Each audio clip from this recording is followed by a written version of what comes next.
Well, as promised, we are back for part two of the conversation with therapist and friend of Lifestyles, Dr. Jonathan Carroll. And we're talking about just career and ministry and therapy. And I met Jonathan by virtue of a newspaper article. So that my mother always reads you, Jonathan, and she said, you've got to read this article of this man. So how did that happen? How did the writing, the column, become a part of what you do? Well, thank you for saying that, and thank you to your mom for being a reader. That was an opportunity that came as a result of my transition, actually from pastoral ministry to therapy.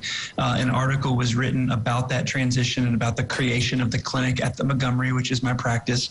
And the woman who here was then in Owensboro and who wrote that article made the suggestion that she wished there had been a different kind of voice in the Owensboro daily newspaper, which is called the Messenger Inquirer. And so that just kind of came to me and took seat like a seed. I didn't think about it for a little bit, and then about a year later I reached out to her and said I remember what she had said, and I wondered if maybe she wouldn't mind if I just wrote a little something for the paper, kind of on a one-off basis. And I did that, and she took to her editorial team the idea of my doing that on a regular basis.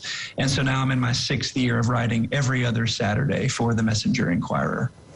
One of the things that may surprise people, and it certainly won't surprise you, is that's a lot of work. It may not look like a lot of verbiage there, but it's a lot of work.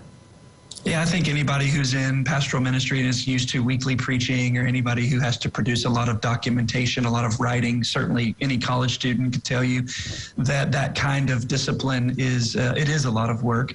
In addition to being creative and thoughtful about what topic the community might most need to hear, there's the reality of actually writing it and being substantive about it and being fair and thoughtful about it. So it is not something that one should take lightly, but it's a great privilege. It's in the religion and values section. I typically write more about values these days and virtue than about religion because there's just so much of the other. So I try to provide something based on my background in ethics, which is a degree that I got when I was at Princeton in New Jersey. And so I write a lot about ethics and values and morals, and trying to teach people as a public theologian that one doesn't have to be a believer in any particular way in order to be a moral person. So I want us to elevate as a society regardless of our religious beliefs or practices.